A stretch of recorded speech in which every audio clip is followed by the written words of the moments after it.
நான் கடைசிந்தார். இப்போ என்னென்னு பார்த்தீங்கன்னா நம்ம தாவேக்கா நம்ம சேனலில் ஆல்ரெடி போட்டிருக்கோம். இவங்க ஒரு பொதுவாக ஒரு சின்னது கேட்டு போட்டிருக்காங்க. எனக்கு தெரிஞ்சு இப்போ நிராகரிக்கப்படுவாங்க.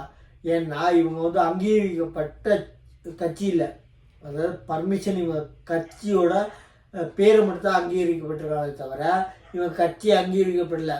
இவங்க எலெக்ஷன் நின்று குறிப்பிட்ட பர்சன்டேஜ் வாங்கணும். எப்படி நம்ம டிஎம்டிகே நம்ம நாம் தமிழர் கட்சி வாங்கணும், அது மாதிரி குறிப்பிட்ட ஓட்டு பர்சன்டேஜ் வாங்கணும்.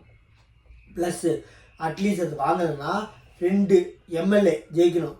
ஜெயிச்சாங்கன்னா நிரந்தர சின்னம் முரசு சின்னம் டிஎம்டிக்கு, நம்ம நாம் தமிழர் கட்சிக்கு புல் எடுத்துகிட்டு போகிற வயல் சின்னம், ஏன்னா விவசாயி புல் எடுத்துகிட்டு போகிற சின்னம். அது மாதிரி இப்போ 2 எம்எல்ஏ இல்லை குறிப்பிட்ட பர்சன்டேஜ் ஓட்டு வாங்கி ஜெயிச்சாங்கன்னா ஒட்டுமொத்த தமிழ்நாட்டுக்கும் ஒரே சின்னம். எந்த இடத்துல நின்னாலும் எந்த எலெக்ஷனில் நின்னாலும் டிவிக்கு சார்பில் நின்னாங்கன்னா ஒரு சின்னம் ஒதுக்குவாங்க. இவங்க கொடுக்குற சின்னத்தில் செலெக்ஷன் பண்ணி அவங்களே கொடுப்பாங்க. சரிங்களா? என்ன சின்னம் அவைலபிளாக இருக்கும் அந்த மாதிரி.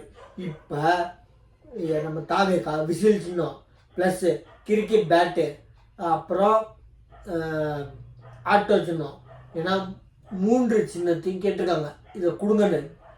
எனக்கு தெரிஞ்சு இதை நிராகரிப்பாங்க. ஏன்னா அங்கீகரிக்கப்பட்ட கட்சியில் இது ஃப்ரீயாக இருந்தால் கொடுக்கலாம். ஆனால் இது பொது சின்னம்.